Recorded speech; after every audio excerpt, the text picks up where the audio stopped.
എല്ലാവർക്കും നമസ്കാരം. ഞാൻ സരിതാ മഹേശ്വരൻ.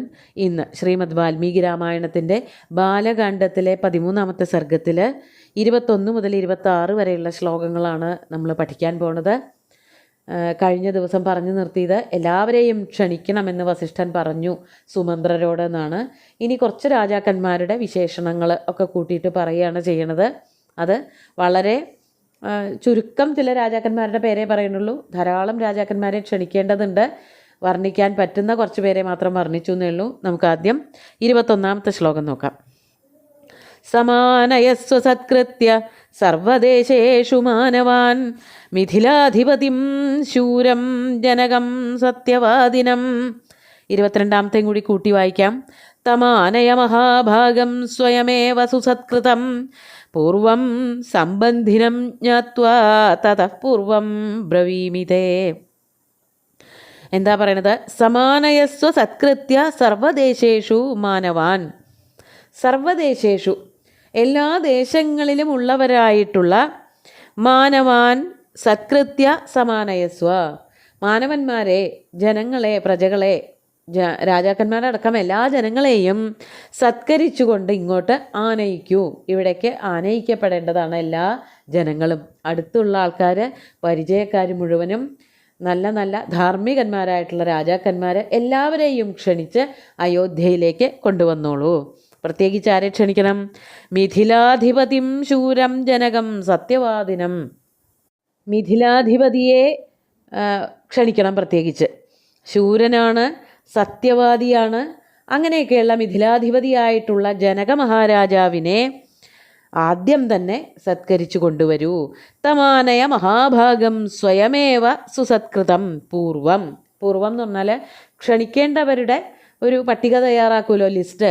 അതിലൊന്നാമതായിട്ട് പറയേണ്ട രാജാക്കന്മാരുടെ കൂട്ടത്തിൽ ജനകനുണ്ട്. അതാണ് തം മഹാഭാഗം സ്വയമേവ സത്കൃതം പൂർവം ആനയ. സുസത്കൃതം സ്വയമേവ ആനയ.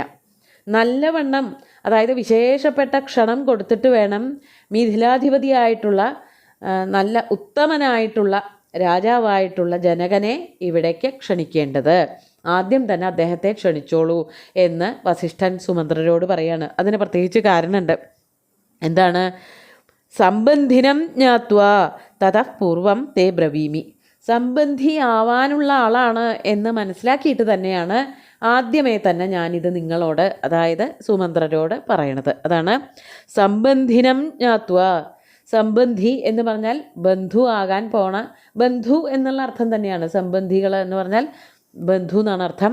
ഇവിടെ സംബന്ധി എന്നുള്ളത് കൊണ്ട് ഇപ്പോൾ ബന്ധുവല്ല, വരാൻ പോണ ബന്ധു. അതായത് ദശരഥന് പുത്രന്മാരുണ്ടായി. ആ പുത്രന്മാർ വിവാഹം കഴിക്കാൻ പോണത് ജനകൻ്റെയും ജനകൻ്റെ അനുജൻ്റെയും മക്കളെയാണല്ലോ. കുശധ്വജൻ്റെയും മക്കളെയാണ് വിവാഹം കഴിക്കുന്നത്. അപ്പോൾ മിഥിലാ രാജ്യവുമായിട്ട് വലിയൊരു ബന്ധം വരാൻ പോകുന്നുണ്ട്. അതറിഞ്ഞുകൊണ്ട് തന്നെ ഞാൻ പറയാണ്, ആദ്യമേ തന്നെ മിഥിലാധിപതിയെ ക്ഷണിക്കണം. അത് വേറെ ആരെങ്കിലും വിട്ടാലൊന്നും പോരാ, അങ്ങ് തന്നെ പോയി ക്ഷണിക്കണം. അതാണ് സ്വയമേവ. സുമന്ത്രരെ അങ്ങ് തന്നെ പോയി ക്ഷണിക്കണം. പ്രത്യേകിച്ച് വരാൻ പോകുന്ന ബാന്ധവം ഉദ്ദേശിച്ചുകൊണ്ട്. അതുകൊണ്ടാണ് ഞാൻ ആദ്യമേ തന്നെ തതഃ പൂർവം തേ ബ്രവീമി. അതുകൊണ്ടാണ് ആദ്യമേ തന്നെ ഞാൻ അങ്ങയോട് പറയണത്, സംബന്ധിയാവാൻ പോകുന്ന ജനകനെ ക്ഷണിക്കാൻ മറക്കരുത്. അതിനുശേഷം 23ാമത്തെ ശ്ലോകത്തിൽ പറയാണ്, തഥാ കാശിപതിം സ്നിഗ്ധം സതതം പ്രിയവാദിനം സദ്വൃത്തം ദേവസങ്കാശം സ്വയമേവാനയസ്വഹ. അടുത്തത് കാശിരാജാവിനെയാണ്. ഇവിടെ കാശിരാജാവിൻ്റെ പേര് പറഞ്ഞിട്ടില്ല, ബാക്കി രാജാക്കന്മാരുടെയൊക്കെ പേരെടുത്ത് പറയുന്നുണ്ട്. മിഥിലാധിപതിയായിരുന്ന ആണ് എന്ന് പറഞ്ഞുകൊണ്ട് ജനകൻ്റെ പേരെടുത്ത് പറയുന്നുണ്ടല്ലോ. ഇവിടെ കാശിരാജാവിൻ്റെ പേരൊന്നും പറഞ്ഞിട്ടില്ല. ഏറ്റവും സദ്വൃത്തനാണ്, നല്ല പ്രവൃത്തികൾ മാത്രം ചെയ്യുന്ന, പ്രിയം പറയുന്നവനായ, വളരെ സ്നേഹമുള്ളവനായ, ദേവന്മാരെ പോലെ ശോഭിക്കുന്നവനായ കാശിപതിയെ സ്വയമേവ ആനയസ്വ. സ്വയം തന്നെ ക്ഷണിച്ച് കൊണ്ടുവരൂ. അതാണ് സ്നിഗ്ധ എന്ന് പറഞ്ഞാൽ നല്ല സ്നേഹ സ്വഭാവമുള്ളവൻ, അതുപോലെ നല്ല വാക്കുകൾ പറയാൻ അറിയുന്നവൻ. പ്രിയവാദികളെന്ന് പറഞ്ഞാൽ നല്ല വാക്ക് ചിലപ്പോൾ എല്ലാവരും പറയുന്നുണ്ടാവും, പക്ഷേ ചില സമയങ്ങളിൽ നല്ല വാക്ക് എടുത്തു പറയണം. അത് പറയാൻ വശമുള്ളവരെയാണ് പ്രിയവാദികളെന്ന് പറയുക. കാണുമ്പോൾ തന്നെ വേണ്ടാത്തത് പറയുക, ദുശകുനമായിട്ടുള്ള വാക്കുകൾ പറയുക, അങ്ങനെയൊക്കെയുള്ള ആൾക്കാരെ ഒന്നും പ്രിയവാദി എന്ന് പറയാൻ പറ്റില്ല. അപ്പോൾ നല്ല നല്ല വാക്കുകൾ എല്ലായ്പ്പോഴും, അതായത് ചീത്ത വാക്കുകൾ പറയാൻ അറിയാഞ്ഞിട്ടോ ഉരത്ത് പറയാൻ അറിയാഞ്ഞിട്ടോ ഒന്നുമല്ല, പക്ഷേ ആദ്യമേ തന്നെ അതൊന്നും പറയാത്തവരെയാണ് അങ്ങനെ ഉദ്ദേശിച്ചത്. പ്രിയവാദിയും അതുപോലെ നല്ല വൃത്തം, ജീവിതം വളരെ മാതൃകാപരമായിട്ട് കൊണ്ട് നടക്കുന്നവനും, ദേവന്മാരെ പോലെ, അതുകൊണ്ട് തന്നെ ദേവന്മാരെ പോലെ തിളങ്ങുന്നവനും, ഒരു ദേവനെ പോലെ ഉത്തമനുമായിട്ടുള്ള ആ കാശി രാജാവിനെ സ്വയം തന്നെ ആനയിച്ചു കൊണ്ടുവന്നാലും. ഇനി അടുത്തതാരാണ്? 24-ാമത്തെ ശ്ലോകം നോക്കാം. തഥാ കേകയരാജാനം വൃദ്ധം പരമധാർമ്മികം ശ്വശുരം രാജസിംഹസ്യ സപുത്രം തമിഹാനയ. അടുത്തതായിട്ട് ക്ഷണിക്കേണ്ടത് കേകയത്തിലെ രാജാവിനെയാണ്. അതാണ് കേകയരാജാനം വൃദ്ധം പരമധാർമ്മികം. കേകയത്തിലെ രാജാവ്, അദ്ദേഹം വൃദ്ധനാണ്, അതായത് ദശരഥൻ്റെ ശ്വശുരനാണല്ലോ. അതാണ് ഇവിടെ രണ്ടാമത്തെ വരിയിൽ പറയണത്. രാജസിംഹസ്യ ശ്വശുരം, രാജസിംഹത്തിൻ്റെ, അതായത് ദശരഥൻ്റെ, അയോധ്യാധിപതിയായിട്ടുള്ള ദശരഥൻ്റെ ശ്വശുരൻ, ഭാര്യാപിതാവും അതുപോലെ തന്നെ വൃദ്ധനാണ്, അതുകൊണ്ട് തന്നെ പ്രായാധിക്യമുള്ളവനും ധാർമ്മികനുമായിട്ടുള്ള കേകയ മഹാരാജാവിനെ, ഇവിടെയും പേര് പറയണില്ല, കേകയ രാജാവ്. ശരിക്കും അവിടെ കേകയ രാജാനം എന്ന് പറയരുത്, കേകയ രാജം എന്നേ പറയാവൂ. അതായത് അവിടെ രാജ എന്നുള്ള ശബ്ദത്തിൻ്റെ അതിൻ്റെ ആ നകാരാന്തം പോയിട്ട് സമസ്തപദത്തിൽ അകാരാന്തം വരേണ്ടതാണ്. കേകയ രാജം എന്നേ പറയേണ്ടതുള്ളൂ. പക്ഷേ ഇത് ആർഷമായതുകൊണ്ട് ഇങ്ങനെയൊക്കെയുള്ള പ്രയോഗങ്ങൾ ഉണ്ടാവും. വാൽമീകി രാമായണമല്ലേ, നമ്മളതിൽ ചോദ്യം ചെയ്യാൻ പോണില്ല. പക്ഷേ സാധാരണഗതിയിൽ ഇപ്പോഴത്തെ സംസ്കൃതത്തിൽ കേകയ രാജം എന്ന് പറഞ്ഞാൽ മതി.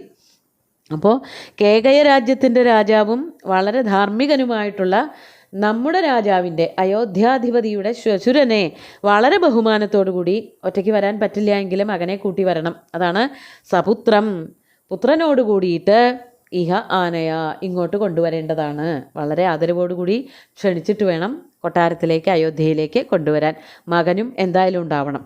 അതാണല്ലോ, പ്രായമായിട്ടുള്ളവരെ ക്ഷണിക്കുമ്പോൾ ഒറ്റയ്ക്ക് വരാൻ പറ്റില്ലെങ്കിലോ എന്ന് വിചാരിച്ചിട്ട് ക്ഷണമൊക്കെ മക്കൾക്കടക്കമുള്ള ക്ഷണമാണ് കൊടുത്തയക്കുക. പണ്ടല്ല, ഇപ്പോഴും അങ്ങനെയൊക്കെ തന്നെയാണ്.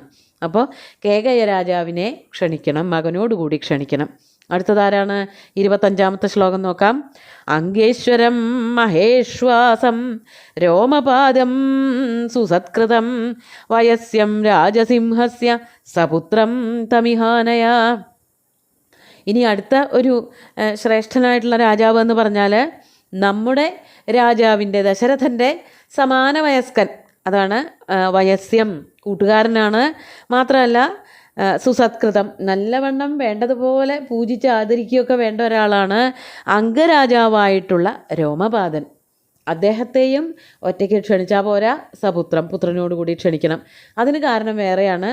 സുഹൃത്തുക്കളാണ്, അപ്പോൾ കുറച്ചുകൂടി കൂടുതലായിട്ട് ക്ഷണിക്കേണ്ടി വരും, എല്ലാവരെയും ക്ഷണിക്കേണ്ടി വരും, വീട്ടുകാരെയൊക്കെ ക്ഷണിക്കണം. അതുകൊണ്ടാണ് പുത്രനോട് കൂടിയിട്ട്. അപ്പോൾ പുത്രൻ മാത്രമല്ല, ഭാര്യയും എല്ലാവരും കൂടിയിട്ട് വരേണ്ടതാണ്. പ്രത്യേകിച്ച് സുഹൃത്ത് മാത്രമല്ലല്ലോ, തൻ്റെ മകളെ അവിടേക്കാണല്ലോ ദത്ത് കൊടുത്തത്. മകളെ വളരെ ഭംഗിയായിട്ട് പരിപാലിക്കുകയും വിവാഹം കഴിക്കുകയൊക്കെ ചെയ്തു കൊടുത്ത ആളാണ്. അപ്പോൾ അങ്ങനെയുള്ള ആൾക്കാരെ കുടുംബത്തോടു കൂടി വേണം ക്ഷണിക്കാൻ. അതുകൊണ്ടാണ് പുത്രനോട് കൂടിയിട്ട് ഏറ്റവും ശ്രേഷ്ഠനായിട്ടുള്ള ലോമപാദനെ ഇവിടേക്ക് ക്ഷണിക്കാൻ സുമന്ത്രരോട് വസിഷ്ഠൻ പറഞ്ഞത്, പ്രത്യേകം എടുത്തു പറഞ്ഞത് അതുകൊണ്ടാണ്. വയസ്യം രാജസിംഹസ്യ സപുത്രം തം ഇഹ ആനയ. അടുത്ത ആള് 26-ാമത്തെ ശ്ലോകത്തിൽ പറയാണ്. അത് 3 വരികളുണ്ട്.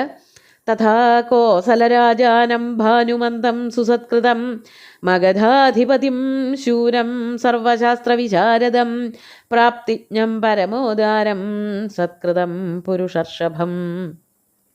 ഇനി കേകയത്തിലെ രാജാവിനെ മാത്രം ക്ഷണിച്ചാൽ പോരല്ലോ, മറ്റ് 2 പത്നിമാർ കൂടിയില്ലേ ദശരഥന്, അവരുടെ അച്ഛന്മാരെ കൂടി ക്ഷണിക്കണം. അതാണ് പറയണത്. തഥാ, അപ്രകാരം തന്നെ, കോസലരാജാനം ഭാനുമന്തം സുസത്കൃതം, സുസത്കൃതം നല്ലവണ്ണം സത്കരിച്ചുകൊണ്ട് വളരെ ബഹുമാനത്തോടു കൂടിയിട്ട് കോസല രാജാവായിട്ടുള്ള, അവിടെയും കോസല രാജാനം എന്ന് തന്നെയാണ് പറയണത്, കോസല രാജാവായിട്ടുള്ള ഭാനുമാനെ, കൗസല്യയുടെ അച്ഛനെ ക്ഷണിച്ച് വരുത്തണം.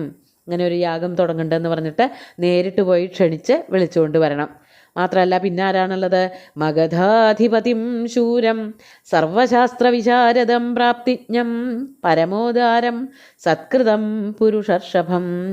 മഗധാധിപതി, മഗധരാജ്യത്തിൻ്റെ അധിപതിയായിട്ടുള്ള വളരെ വീരശൂരപരാക്രമിയും സർവശാസ്ത്രങ്ങളും അറിയുന്നവനും സർവശാസ്ത്ര വിശാരദൻ, അതുപോലെ ഉദാരമനസ്ഥിതിയുള്ളവൻ, അങ്ങനെയൊക്കെയുള്ള ആ ശ്രേഷ്ഠനായിട്ടുള്ള പുരുഷനെ നല്ലവണ്ണം സത്കരിച്ച്, പേരെന്താണ്? പ്രാപ്തിജ്ഞൻ, അതാണ് സുമിത്രയുടെ അച്ഛൻ്റെ പേര്. അദ്ദേഹത്തെയും അയോധ്യയിലേക്ക് ആദരിച്ച് സത്കരിച്ച് കൊണ്ടുവരണം എന്നാണ് സുമന്ത്രരോട് വസിഷ്ഠൻ പറയണത്. അപ്പോൾ 3 പത്നിമാരുടെയും ഗൃഹങ്ങളിലേക്ക്, കൊട്ടാരങ്ങളിലേക്ക് ക്ഷണം പോയി. മകളായിട്ടുള്ള ശാന്തയെ ദത്തു കൊടുത്ത കൊട്ടാരത്തിലേക്കും ക്ഷണിക്കണം എന്ന് മാത്രമേ ഇവിടെ പ്രത്യേകം എടുത്ത് പറഞ്ഞിട്ടുള്ളൂ. പിന്നെ പറഞ്ഞത് ആരെയാണ്? ആദ്യം ബന്ധം വരാൻ പോണ മിഥിലാധിപതിയുടെ രാജ്യത്തിലേക്ക്. അപ്പോൾ ബാക്കി എല്ലാവരും, പിന്നെ കാശിപതിയാണ്. കാശിപതിയുടെ കാര്യം മാത്രമേ വേറെ എടുത്ത് പറഞ്ഞിട്ടുള്ളൂ. ബാക്കി എല്ലാവരും ബന്ധുക്കളായിട്ടുള്ള ആൾക്കാരാണ്. ബന്ധുക്കളായിട്ടുള്ള രാജാക്കന്മാരും അവരുടെ കുടുംബങ്ങളും. അവിടേക്കാണ് ക്ഷണം പോണം എന്ന് പ്രത്യേകം സുമന്ത്രരോട് വസിഷ്ഠൻ എടുത്തു പറഞ്ഞത്. നമുക്ക് ശ്ലോകങ്ങൾ ഒന്നുകൂടി ചൊല്ലി നോക്കാം. സമാനയസ്വ സത്കൃത്യ സർവദേശേഷു മാനവാൻ മിഥിലാധിപതിം ശൂരം ജനകം സത്യവാദിനം തമാനയ മഹാഭാഗം സ്വയമേവ സുസത്കൃതം പൂർവം സംബന്ധിനം ജ്ഞാത്വാ തതഃ പൂർവം ബ്രവീമി തേ തഥാ കാശിപതിം സ്നിഗ്ധം സതതം പ്രിയവാദിനം സദ്വൃത്തം ദേവസങ്കാശം സ്വയമേവാനയസ്വഃ തഥാ കേകയരാജാനം വൃദ്ധം പരമധാർമ്മികം ശ്വശുരം രാജസിംഹസ്യ സപുത്രം തമിഹാനയ അംഗേശ്വരം മഹേശ്വാസം രോമപാദം സുസത്കൃതം വയസ്യം രാജസിംഹസ്യ സപുത്രം തമിഹാനയ തഥാ കോസലരാജാനം ഭാനുമന്തം സുസത്കൃതം മഗധാധിപതിം ശൂരം സർവശാസ്ത്രവിശാരദം പ്രാപ്തിജ്ഞം പരമോദാരം സത്കൃതം പുരുഷർഷഭം. അപ്പോൾ നമുക്ക് ബന്ധുക്കളുടെ പേരുകളും അവരുടെ രാജ്യങ്ങളും ഒക്കെ വളരെ ഭംഗിയായിട്ട് മനസ്സിലാക്കാൻ സാധിച്ചു ഈ ഒരു വസിഷ്ഠൻ്റെ വാക്കുകളെ കൊണ്ട്. ഇനിയും കുറേ കൂടി പേരെയൊക്കെ ക്ഷണിക്കാനുണ്ട്. എല്ലാ രാജ്യങ്ങളും അടുത്ത പരിസരത്തുള്ള രാജ്യങ്ങളിലേക്കൊക്കെ ക്ഷണം പോകണം, ദാക്ഷിണാത്യന്മാരെ ക്ഷണിക്കണം എന്നൊക്കെ പറയുന്നുണ്ട്. ഇപ്പോൾ ഏറ്റവും അടുത്ത ബന്ധുക്കളുടെ കാര്യമാണ് പറഞ്ഞത്. ബാക്കി കഥകളൊക്കെ അടുത്ത ദിവസം കാണാം. സുന്ദരമായിട്ടുള്ള ശ്ലോകങ്ങൾ ഭഗവാൻ ശ്രീരാമചന്ദ്രൻ്റെ കാൽക്കൽ അർപ്പിച്ചുകൊണ്ട് ഗുരുവായൂരപ്പനെ സാഷ്ടാംഗം നമസ്കരിച്ചുകൊണ്ട് എല്ലാവർക്കും ശുഭദിനം നേർന്നു നിർത്തട്ടെ. നന്ദി.